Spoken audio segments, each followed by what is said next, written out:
Jean Grey has died more times than most Marvel characters have even changed costumes. She's been a superhero, a telepath, the host of one of the most powerful cosmic forces in existence, the Dark Phoenix, a wife, a mother, a mentor, and, at different points, one of the biggest threats to the entire Marvel universe. But here's the crazy part. Jean Grey's greatest tragedy isn't that she keeps dying. It's that every time she comes back, she's forced to deal with everything that happened before. From the moment she accidentally connected with a dying girl as a child, to becoming the Phoenix. Welcome back to Chrono Comics. Before we begin, take a quick look at this. According to my YouTube video analytics, more than 99.9% of the people watching these videos aren't subscribed. If you're enjoying these Marvel and DC comic breakdowns, hit that subscribe button. It's free, it helps the channel grow, and it lets me keep bringing you more stories like this. Now, let's jump into the comic. Destroying an entire star system, being forced to die by the Shi'ar, returning through one of the most controversial retcons in Marvel history, and eventually embracing the Phoenix as part of herself. Jean's history is basically one long cycle of power, death, rebirth, and tragedy. And with Marvel rivals bringing the X-Men back into the spotlight, I figured this was a perfect time to remaster the story of one of Marvel's most complicated characters. So today, we're going all the way back to the beginning. Jean Grey first appeared in X-Men #1, created by Stan Lee and Jack Kirby back in 1963. And the X-Men themselves were essentially Marvel's attempt to capture some of the success that the Fantastic Four were already enjoying, while also creating a superhero team that could connect with younger readers. But the X-Men had one major difference from most superhero teams that came before them. They weren't all getting their powers from accidents, technology, or some random cosmic event. They were mutants. Their abilities came from genetics. And since we're talking about Jean's origin, there's one thing we should clear up immediately. In Marvel Comics, mutants generally possess what's known as the X gene. But that doesn't mean every mutant suddenly develops powers at the exact same age. Most of the time, the X gene activates during puberty. However, extreme emotional stress can trigger it earlier, and in some cases, another individual can actually activate a mutant's powers externally. Exodus, for example, had his abilities activated later in life by Apocalypse. Magneto is another famous example. His powers manifested during one of the most dramatic moments of his life, when his daughter Anya was killed after local villagers set a fire. And Jean Grey's story begins in a remarkably similar way. There are several different versions of Jean's origin scattered throughout Marvel Comics, including X-Men Origins, Jean Grey, Uncanny X-Men, and other stories. But one of the most important versions comes from Bizarre Adventures #27, an older black and white Marvel comic. For this issue, Chris Claremont went back and explored Jean's childhood. And this is where things become heartbreaking. When Jean was still a young girl, she was playing with her friend Annie. Then suddenly, Annie was hit by a car, and she died. But Jean didn't simply watch her friend die. Her mutant powers activated at that exact moment. Jean formed a telepathic connection with Annie and experienced what Annie was experiencing as she died. Imagine being a child and suddenly feeling another person's final moments as if they were happening to you. That experience completely traumatized Jean. She became withdrawn. She stopped connecting with the people around her. Her parents tried taking her to different mental health professionals, hoping somebody could figure out what was happening to their daughter. Eventually, one of those professionals directed them toward a certain mutant expert, Professor Charles Xavier. Xavier met Jean and immediately recognized what she was. She wasn't simply traumatized. She was a mutant, and her abilities were extraordinarily powerful. So Xavier eventually brought Jean to a school for gifted youngsters. But there was a problem. Jean wasn't ready to handle her telepathy. Her mind was essentially being overwhelmed by the emotions and thoughts around her. So Xavier made a controversial decision. He suppressed her telepathic abilities. The idea was that Jean would first need to mature emotionally before she could safely control something that powerful. And that's why, when Jean originally appeared in the X-Men, she was primarily known for one ability, telekinesis. Her telepathy wasn't introduced until later. Writers such as Roy Thomas, Arnold Drake, and Gary Friedrich eventually established that Jean had telepathic powers as well. But her origin also contains another fascinating detail. When Jean experienced Annie's death, that psychic connection created a massive telepathic signal.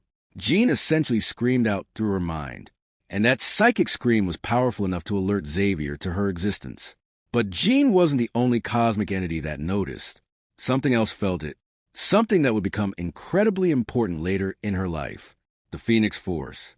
We'll come back to that, because in the earliest X-Men stories, Jean's life was much simpler. The X-Men were basically traditional superheroes dealing with a world that hated and feared mutants.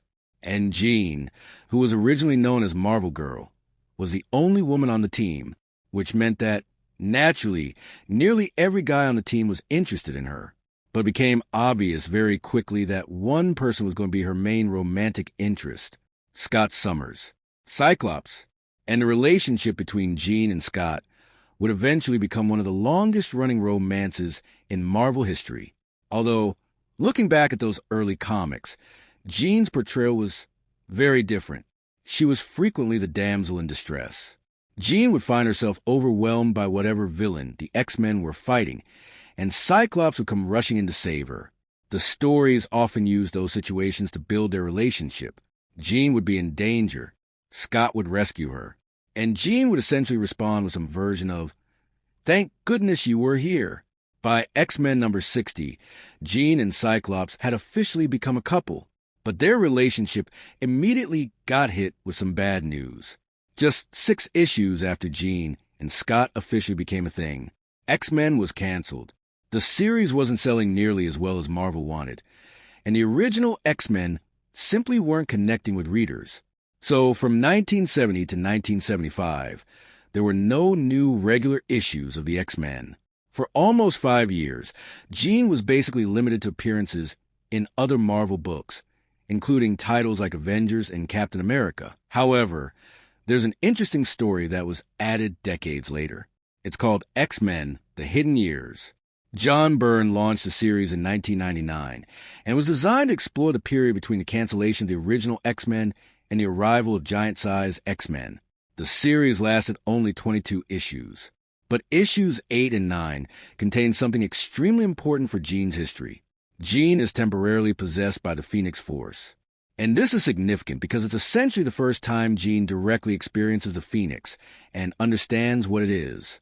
The Phoenix even communicates with the Fantastic Four while using Jean's body.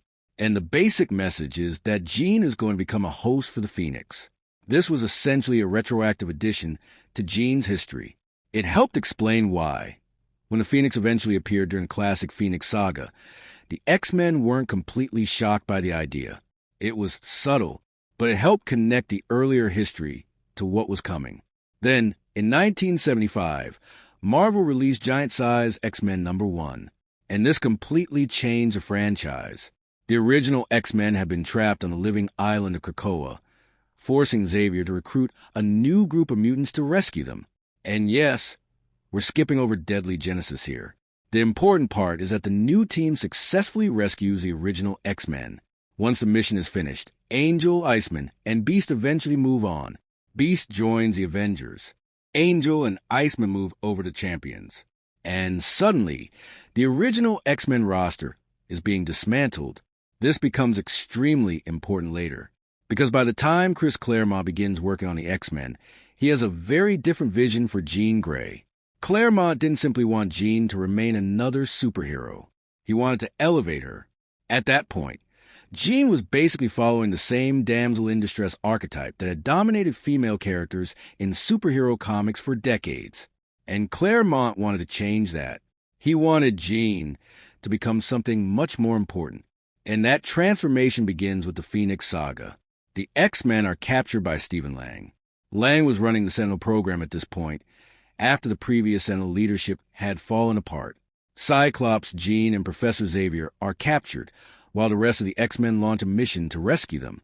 Eventually, the X-Men manage to escape, but there's a huge problem. Their spacecraft is going to be hit by massive solar radiation, and there aren't enough escape pods. They find another shuttle, but its autopilot has been disabled. Somebody has to manually fly it, and whoever does that will have to remain in the cockpit, while the rest of the team hides inside a protected chamber. In other words, whoever pilots the ship is almost certainly going to die. Jean volunteers. Using her telekinetic powers, she takes control of the shuttle and guides it back toward Earth. The solar radiation hits. The shuttle crashes into Jamaica Bay, and everyone assumes Jean Grey is dead. But then comes one of the most iconic moments in X-Men history. Jean rises from the water. Her costume has completely changed. Her power has dramatically increased, and she declares, "I am Phoenix." Then she collapses. But what exactly happened? 1:02 p.m., August 16th, 2026, FAIZAN. That's revealed in Uncanny X-Men number 101. As the shuttle was crashing, Jean was dying, and the Phoenix Force appeared before her. Remember Annie? Jean's original telepathic connection with Annie had nearly pulled Jean into death alongside her friend. The Phoenix had actually intervened back then, cutting that connection and allowing Jean to survive. Now, years later, the Phoenix appeared again. It offered Jean a choice. It could save her. It could save her friends. But Jean had to be willing to sacrifice herself for them. And Jean agreed. The Phoenix bonded itself to Jean. And that's how Jean Grey became the Phoenix. After the crash, Jean recovers in the hospital. But it doesn't take long before the X-Men are thrown into another massive conflict. Their school is attacked by Eric the Red, who has enlisted Firelord, a former Herald of Galactus. Jean joins the fight, and everyone quickly realizes that something has changed. Jean isn't simply stronger than before. She's on an entirely different level. She can actually fight Firelord, and this is one of the first real demonstrations of how absurdly powerful the Phoenix has made her. The X-Men eventually follow Eric the Red through an interdimensional gateway and discover the Shi'ar Empire. Eric is trying to help Ken seize control of the Empire from his sister Lilandra, and Ken has access to something terrifying, the M'Kraan Crystal. Think of it as a cosmic gateway containing unimaginable energy and connections to different realities. It's basically a multiversal power source. And during the conflict, the crystal begins destabilizing. Reality itself starts flickering. For a brief moment, the entire universe is in danger. The X-Men are eventually pulled inside the crystal, and when it starts breaking apart, Jean attempts to hold it together. But even the Phoenix isn't powerful enough to do it alone. So Jean absorbs the life energy of Storm and Corsair, Cyclops' father. With that combined power, she's able to stabilize the crystal and send the X-Men home. And somewhere in there absolutely has to be a Captain Planet joke. But after the Phoenix Saga, Jean's life appears to settle down for a while. And that's when we begin seeing something fascinating. Cyclops starts struggling with Jean's new power. Because for years, Scott had been the one protecting Jean. He was the leader. She was often the person who needed saving. Now, Jean doesn't need him to save her anymore. She's one of the most powerful beings in existence. And this becomes a metaphor for the changing role of women in society during the time Chris Claremont was writing the X-Men. Jean is becoming independent, powerful, confident, and increasingly difficult for Scott to protect. And all of this leads directly into the Dark Phoenix Saga and the Hellfire Club, a secretive organization of powerful individuals attempting to manipulate the world from behind the scenes. And they want the Phoenix. One of their members, Jason Wingard, better known as Mastermind, has the ability to manipulate people's perceptions. But even he isn't powerful enough to control Phoenix Jean on his own. So Emma Frost creates a device that amplifies his abilities. Mastermind then traps Jean inside an elaborate illusion. He makes her believe she's living in a Victorian-era world. And slowly, Jean begins falling under his influence. But there's one thing that keeps her connected to reality. Scott. Her relationship with Cyclops is so powerful that even Mastermind struggles to completely erase it. So the other X-Men launch a rescue mission. And during that confrontation, Mastermind creates an illusion that Cyclops has been killed. And that's when everything falls apart. Jean believes Scott is dead. She snaps. She attacks Mastermind and leaves him in a catatonic state. Then she turns on the X-Men. She nearly kills Cyclops. She tears apart the Blackbird. And the Phoenix inside her is becoming more and more dominant. But here's the important distinction. Jean isn't completely gone. Inside her mind, there's a battle happening. The Phoenix wants destruction. Jean is desperately trying to hold it back. And Jean realizes something terrifying. She can't keep the Phoenix under control forever, so she leaves. By the time she reaches the Bari star system, the Phoenix is almost completely taken over, and then she consumes an entire star. The star explodes, the entire system is destroyed, and billions of innocent people die. Jean Grey has officially become the Dark Phoenix. Eventually, she returns to Earth, and the X-Men attempt to save her. Even Xavier enters her mind and fights her psychically. He manages to restore some of the mental barriers that had previously kept Jean's telepathy under control. The goal isn't necessarily to destroy the Phoenix. It's to contain it, to buy Jean enough time to regain control. But then the Shi'ar arrive, and they have one demand. Jean Grey must die. The Shi'ar believe that Jean is too dangerous to be allowed to live, so the conflict eventually moves to the blue area of the moon. The X-Men fight the Shi'ar Imperial Guard in an ancient-style battle. The rules are simple. If the X-Men win, Jean lives. If the Imperial Guard wins, Jean is sentenced to death, and the X-Men begin losing, one by one. As the fight continues, Jean realizes something. Even if she survives, the Phoenix may eventually take control again, and if that happens, billions more people could die. So Jean makes the ultimate decision. In Uncanny X-Men number 137, Jean activates a Kree weapon. It completely destroys her body. Jean Grey dies, and that ending became one of the most famous deaths in comic book history. But here's the crazy part. That wasn't actually supposed to happen. The original plan was completely different, according to behind-the-scenes accounts, including information discussed in Marvel histories and documentaries about Claremont's X-Men. Jean wasn't originally supposed to die. The Shi'ar were supposed to arrest her. She would be put on trial. She would lose. But instead of execution, she would serve a prison sentence.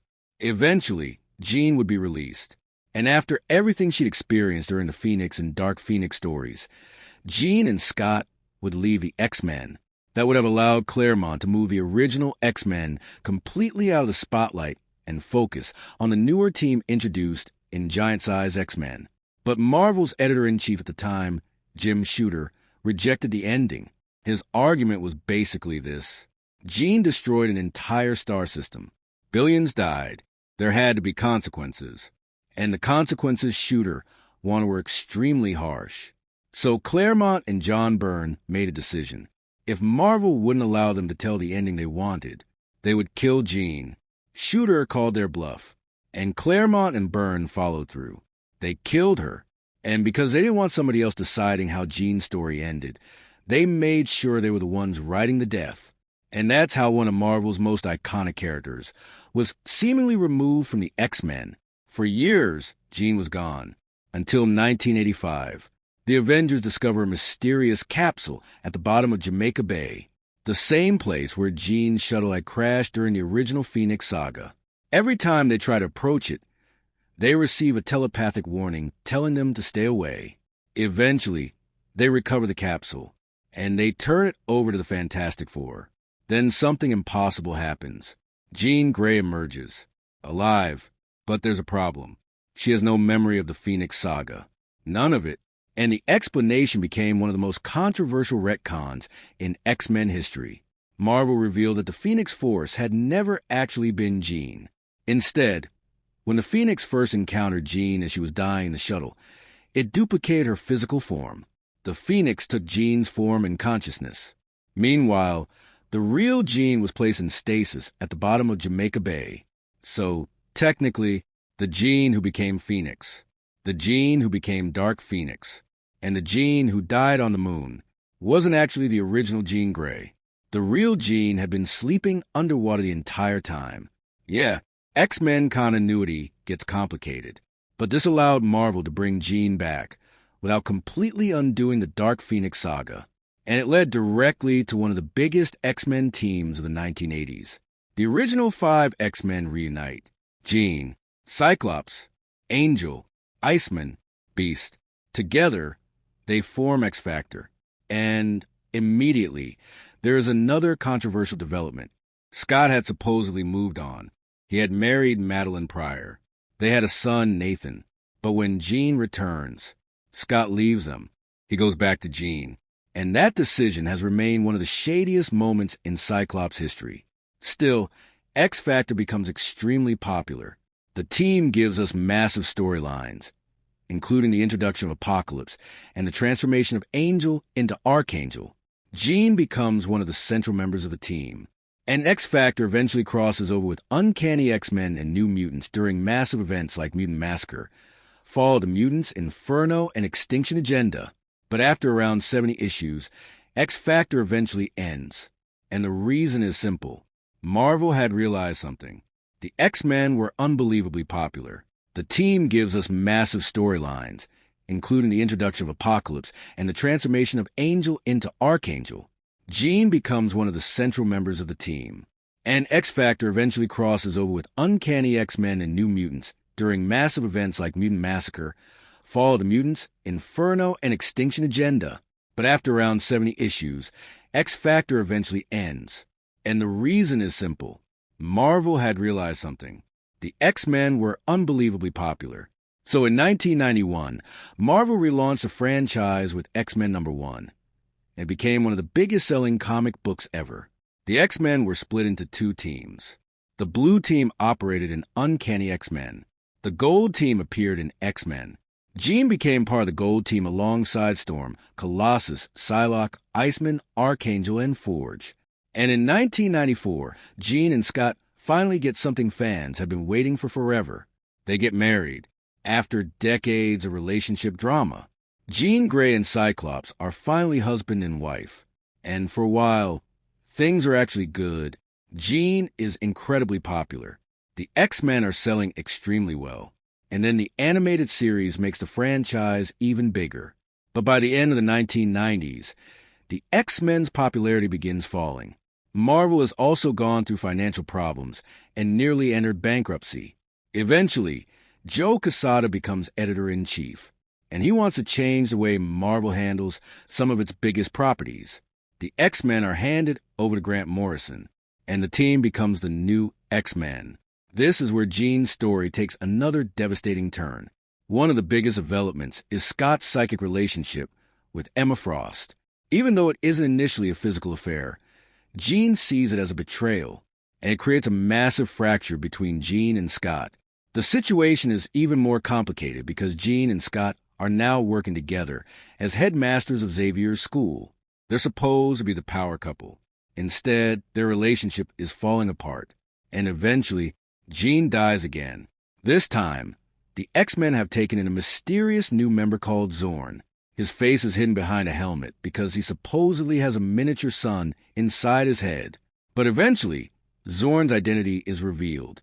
He's actually Magneto. And Magneto turns against the X-Men. Under the influence of the power-enhancing drug kick, he launches a devastating attack on New York. Thousands of people die. Jean is mortally wounded, and Wolverine is forced to make the decision no one wants to make. He gives Jean a mercy killing. Then, devastated by her death, Wolverine eventually kills Magneto. But Jean's story isn't finished. She wakes up in the white-hot room, and this is where Jean's connection to the Phoenix becomes even more important. Technically, this wasn't the first time Jean had experienced something resembling an afterlife. In classic X-Men #43, after the original Dark Phoenix Saga, Jean encounters the cosmic entity Death. She begins understanding the consequences of what happened when Dark Phoenix destroyed the Bari star system. But the white-hot room takes this concept much further. Jean begins to understand what she truly is. She's not simply a powerful mutant who happens to be compatible with the Phoenix.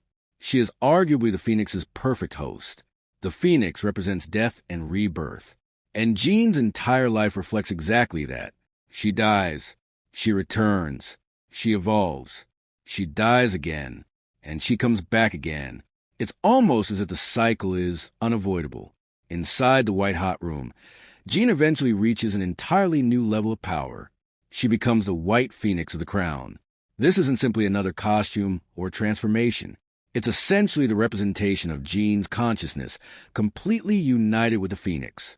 From there, Jean sends a psychic message to Scott, and she tells him to move forward, to live, to be happy, even if that means being with Emma. And Scott eventually does. But Jean remains in the white-hot room. until the Phoenix returns. In Phoenix, End Song, the Shi'ar resurrect the Phoenix Force before it's fully healed. The Phoenix returns to Earth, and it brings Jean's body back with it. Jean warns the X-Men. Wolverine repeatedly tries to kill her because he believes the Phoenix is too dangerous. But eventually, Jean fully reconnects with the Phoenix, and once again, she returns to the White-Hot Room. Then we reach one of the more confusing periods in Jean's history. Avengers versus X-Men. Now, technically, this story isn't directly about Jean. It's about the Phoenix returning to Earth and choosing Hope Summers as its next potential host. But Cyclops becomes increasingly extreme throughout the story. Eventually, he kills Professor Xavier, and that becomes a moment where Scott crosses a line. Beast realizes something has to be done.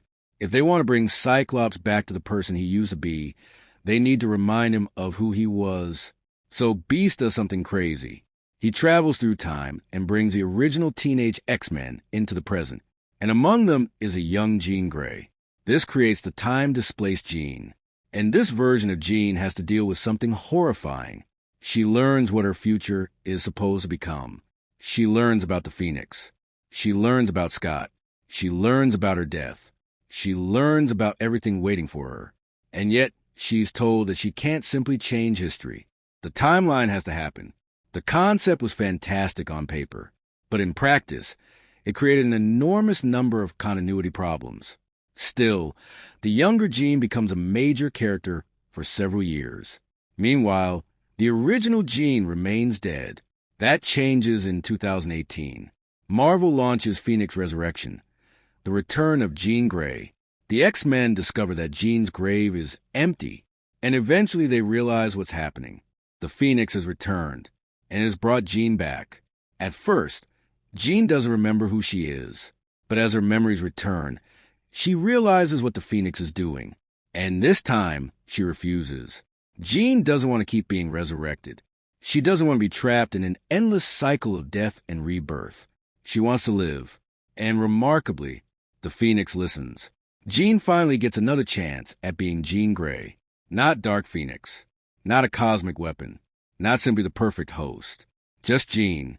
And during this period, she creates her own X-Men team, X-Men Red. The team includes Jean, Nightcrawler, Namor, and several younger mutants. Their mission is to fight the rising wave of anti-mutant hatred that spreads around the world after the return of Cassandra Nova. For once, Jean is operating on her own terms, but then Marvel changes everything again. In 2019, Jonathan Hickman takes control of the X-Men franchise. An entire mutant world is rebuilt. The mutants establish their own nation on the living island of Krakoa. They develop resurrection technology. They create their own government.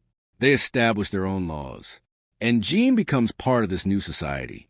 She lives in the Summers house on the blue area of the moon alongside Cyclops, Havoc, Vulcan, Cable, Rachel Summers, and, for reasons that only X-Men comics could explain, Wolverine. And yes, there's even a moment involving the Summers family and Wolverine in a hot tub that is exactly as weird as it sounds. Jean also becomes a member of the Quiet Council, the governing body responsible for running Krakoa. For a while, Jean isn't even focused on superhero missions. She's helping build a nation. She's involved with mutant resurrection protocols, political decisions, and the future of mutant society. Then comes the Hellfire Gala. Every year, Krakoa throws this enormous event where mutants invite major figures from around the world. But during the third Hellfire Gala, everything goes horribly wrong. Orcus attacks. This anti-mutant organization has been building toward an all-out war against mutant kind. Jean is stabbed. She's mortally wounded. And before she dies, she reaches out telepathically.